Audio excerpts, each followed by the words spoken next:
वराह अवतार का वर्णन। राजा युधिष्ठिर ने कहा, पितामह, भगवान कृष्ण अविनाशी और सबके ईश्वर हैं। आप इनके प्रभाव और पूर्व कर्मों का पूरा पूरा वर्णन कीजिए। उन्हें सुनने की मुझे बड़ी इच्छा है। इन्होंने जगत प्रभु होकर भी तिर्यक योनि में किस निमित्त से जन्म लिया था, वह सब मुझे बताने की कृपा करें। भीष्म जी बोले, राजन, एक बार मैं शिकार खेलता महर्षि मार्कंडेय के आश्रम पर जा पहुंचा।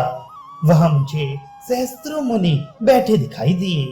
मुनियों ने मधुपर्क समर्पित करके मेरा बड़ा आदर किया और मैंने भी उनका स्वागत सत्कार स्वीकार करके अभिनंदन किया।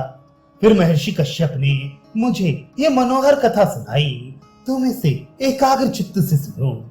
पूर्व काल में नरकासुर आदि सहस्त्रों दानव क्रोध और लोभ के वशीभूत तथा बल के मद से मतवाले हो गए।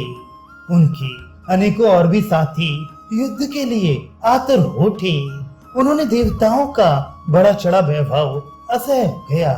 उनका उपद्रव यहाँ तक बढ़ा कि उससे तंग आकर देवता और देव ऋषि गण जहाँ तहाँ छिपने लगे। देवताओं ने देखा कि भयंकर आकृतियों वाले महाबली दानवों से व्याप्त होकर पृथ्वी बड़ी व्याकुल हो रही है। उसका बोझा बहुत बढ़ गया है, शांति नष्ट हो गई है और वह दुख के भार से दबी जा रही है।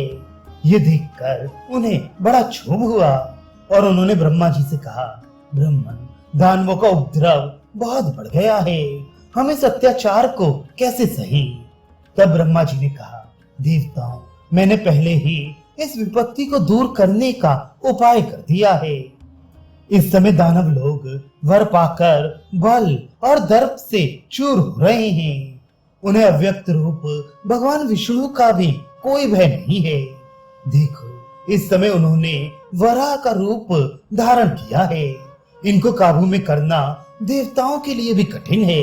इस भूमि के नीचे जहाँ दानव लोग सहस्त्रों की संख्या में रहते हैं, भगवान वराह वहीं जाकर उन सब का संहार करेंगे। ब्रह्मा जी की ये बात सुनकर सभी देवताओं को बड़ी प्रसन्नता हुई।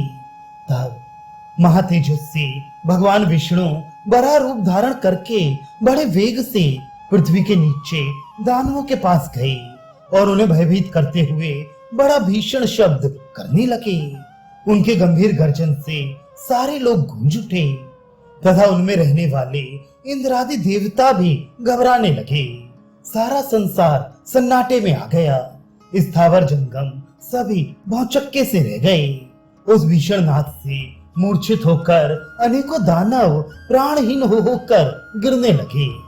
भगवान ने रसातल में पहुंचकर उन देव शत्रुओं के मांस, मेद और हड्डियों को अपने खुरों से रौंद डाला। इसी समय सब देवता मिलकर ब्रह्मा जी के पास गए और उनसे पूछा, भगवान, ये शब्द कैसा हो रहा है? इसका रहस्य हमारी समझ में कुछ नहीं आ रहा है। ये कौन है और किसका ये शब्द है जिसने सारे संसार को विवल कर दिया है?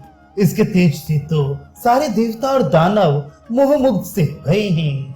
इतने ही में भगवान वराह ऊपर आए। ऋषिगण उनकी स्तुति कर रहे थे। उन्हें देखकर ब्रह्मा जी ने कहा, देवताओं, सावधान रहो। ये तो संपूर्ण विघ्नों को नष्ट करने वाले भगवान विष्णु ही हैं। ये संपूर्ण भूतों के आत्मा, उनके रक्षक और स्वामी हैं, महान योगी हैं तथा आत्माओं के आत्मा हैं। देखो, ये महाबली और विशालकाय वराह रूप से समस्त दैत्य राजों को मारकर यहाँ पधार रहे हैं। इन्होंने जो अद्भुत कर्म किया है उसे तो तुम सब मिलकर भी नहीं कर सकते थे। तुम्हें किसी प्रकार का संताप, भय या शोक नहीं करना चाहिए। यही सारे संसार के रचयिता, पालक और संहार करता है। सारे लोगों का उद्धार करते हुए इन्होंने ही ये महान शब्द किया था। ये कमल नयन भगवान ही संपूर्ण लोकों के वंदनीय, अविनाशी और समस्त भूतों के आदि कारण एवं नियामक हैं।